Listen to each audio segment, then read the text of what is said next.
and Stefan. Stefan is our local Southern Time technician, and he'll be doing the majority of the support for you guys. And Jack is, as we've transitioned through some different manufacturers of equipment, Jack is the one that's kind of taken the signal lead, while the rest of us kind of maintain some other equipment. So we're trying to kind of get up the same level as Jack. So he'll probably be answering quite a few of the questions today.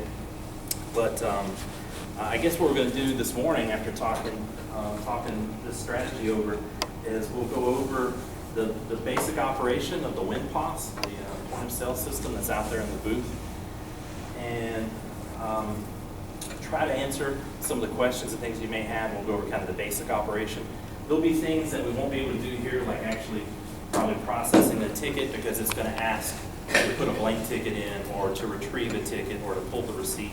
But we can go over, the basics. You can see here, this is the only menu you're going to see, just this screen.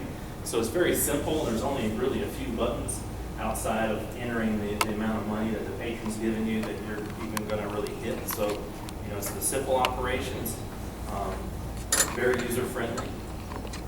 So, what do you think? You just want to talk about like some of the basic operations as far as executing a loss ticket? Yeah. What you can as far as here, just kind of explaining it, and when we get there, we'll have an idea, and then we can actually go through the physical. Yeah, so the main thing you'll be using probably is a loss ticket. So we can set this up one of two ways. We can set it up as just a flat fee for a loss ticket, like $6 or whatever, or it's set up now to do like a manual time. So we can do it either way, but they also have this here is a replacement ticket.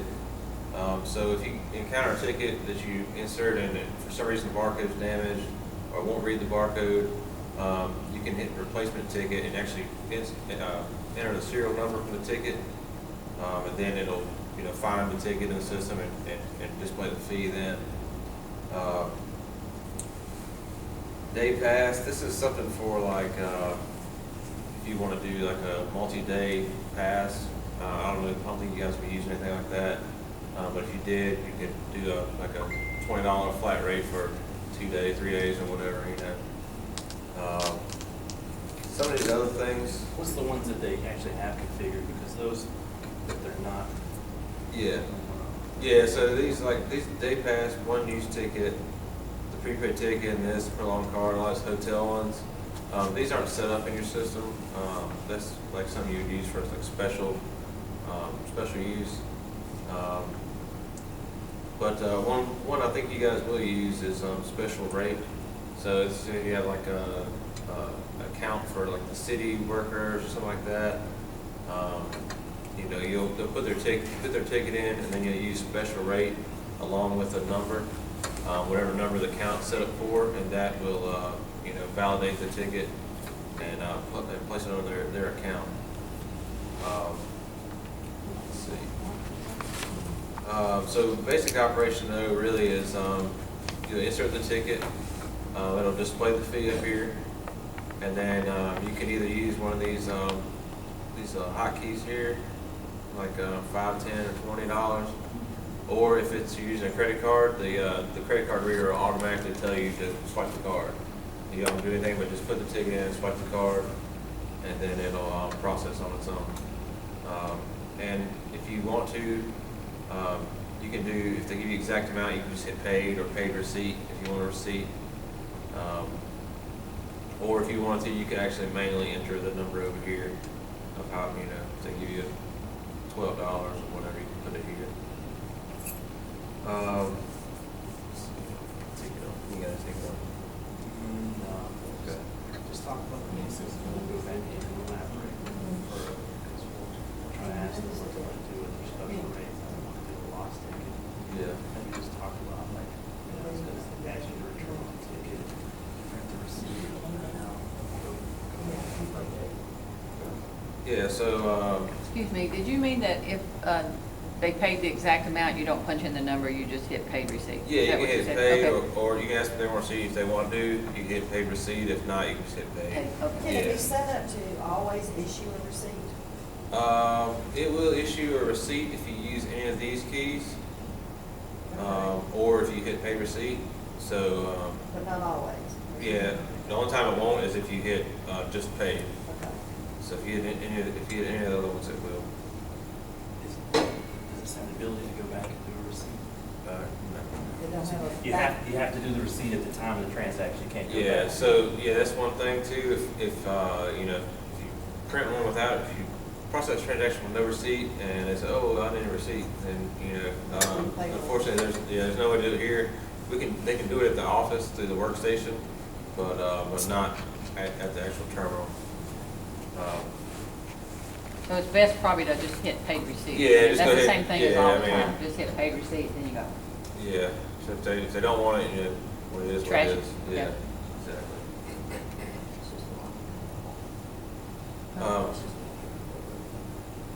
And I so, got so one other one. when you're doing, Use my credit card, I want a receipt. when you're doing transactions and you put the ticket in and the fee comes up, if you want to do credit card, do you have to push the credit card button? No, so when you're using credit card, you'll just put the ticket in. It'll display the fee. It'll say, you know, please pay, or say amount and $5 or whatever. And then the credit card reader will automatically say, you know, swipe the card. So it would be ready. But what Yeah. about, because I understand you guys don't have your commercial account with Payment Express completed yet, so you're using your First items. First Data Yeah. terminals that are there? Yeah. So what's different for the operation now until they get those for the attendants? You They have to know, like push- you hit token, and then it print up on the receipt, it would show like we have so much cash, and we that token was credit card.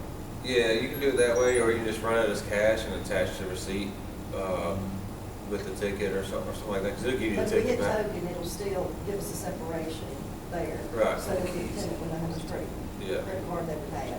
Right. And it would still, I mean, the draw over then, right? Yeah, that'd be That good. was that close. Yeah, that'd be something just to get you by, you know, until you do get the credit card reader up. So there's no separations or buttons that you can set up for MasterCard and Visa and, Well, this it automatically detects the card type when you use it, so it'll in the reports it'll separate all the credit card types automatically. Yeah, you know, I mean, it's just here, like for now, until you get the Payment Express terminals functional, until you've completed those accounts, you'll have that separate terminal. So I guess like Wanda was saying, you'll push the token, and that'll kind of categorize it differently, so in the reports, you know, you'll be able to make that separation until you go to the other, but it'll automatically have those like segmented out, you know, the various card brands, you know, like on the reports and things like that. So I just kind of wanted to make sure that we understood there's a little difference of operation now temporarily using that token button until you guys have 100% switched over to the other credit card system, which you know, has a lot of advantages. I don't know what the First Data one you're using now is, but that one will be EMV and point-to-point encrypted, so PCI compliancy and security for all, you know, all the security auditors and whatnot. That's, you know, a really good thing. So hopefully we get you guys over pretty soon to that EMV reader. Yeah. Harry, do y'all understand what we're talking about? They're not involved in the fact that we're not set up with. Y'all still be using the old. We'll still be using the old credit card system. Yes, and you won't hit credit card on here, you're gonna hit token Okay. until we tell you that we're ready to start using credit card, because we're not ready to use credit card yet. Okay, not their credit cards, but theirs. Yes, but even though you're using a credit card, don't hit credit card. You're gonna hit token, that's gonna separate our cash from our When we credit. sign out and do our electrical button. Your token will be your credit card. Credit card. Right, token will show us, that would be your credit card. Okay. I mean, you're not involved in what's going on, so you don't know what we're talking about, but we're not ready to use that credit card button Right. yet. And right now, when you do that run, after you log out, I don't think it's gonna show the $6, the $5.25, $3.75 tickets. So you just make sure you cash and put it, have that right now. Yeah, when you log out at the end of your shift, it prints a short report out. It just shows total cash, total credit card, and it'll show you know, how much cash you started with, Yeah. and just you make sure all this is the same. So there's not really a whole lot to it, really. I mean, like I was saying, you know, you just put the ticket in, it'll display the fee here. And then whether you're using cash or credit card, it'll issue your receipt and it'll open the gate. And one thing to note too, with this blank white space over here, every time you process a transaction, it'll show a copy of the receipt over here. So just for reference, I guess, and it'll show also when you log in or log out, it'll show the login and log out information on the right-hand side over here. Just for reference. You know, the back out tickets, they'll need to know how to do those and the time tickets. The back out tickets, Mhm. the back outs, when you put it in, it'll just give you like ticket not valid, and it'll print over top of the barcode. And then, you have to decide what you want to do there, is charge for a lost ticket or however you want to do it. You can do the time then. Yeah, so manual time, and bear with me here 1 second, freezing up on it. So while he's doing that, as far as your lost ticket operation that you have now, is your lost ticket functionality, is it always based on time, like a variable time? Do you ever lost want to ticket. push that button and have a $20 flat fee come across? That's what it does, that's what the old system did, lost ticket, it did $6, but we also had the option, if, say like this scan system hit, the tickets that got off count, Okay. of course, it comes up and says ticket, ticket not found. Uh-huh. And then we would ask them, on our system, what time did you come in? And then we punch in the time, or, and if they come in 3 days ago, and they said, we come in 3 days ago, we hit the time, their day, Yeah. and then the time, and then it would calculate the fee. So you're kind of trusting the information that they're giving you Yeah. as far as what they're telling you when you come in. And so what Jack was saying earlier is that this particular system, the lost ticket functionality has either or. So it doesn't have the capability of doing both, at least currently in the system. So the lost ticket function can act as like a manual time entry, or it can act like as a flat fee for anything that was lost.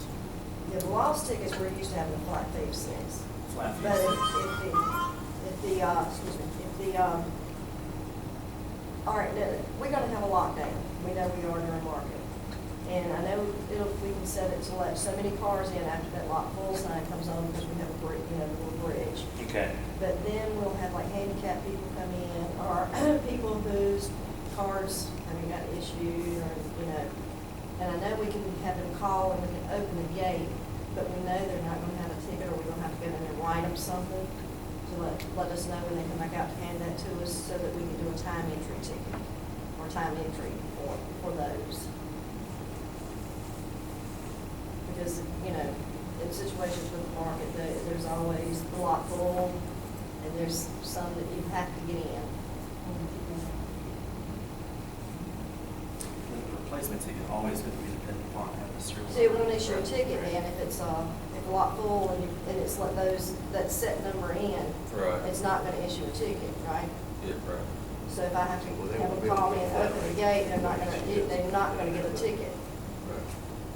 So I need a time entry, like to actually just put in a time that those people came in when they exit.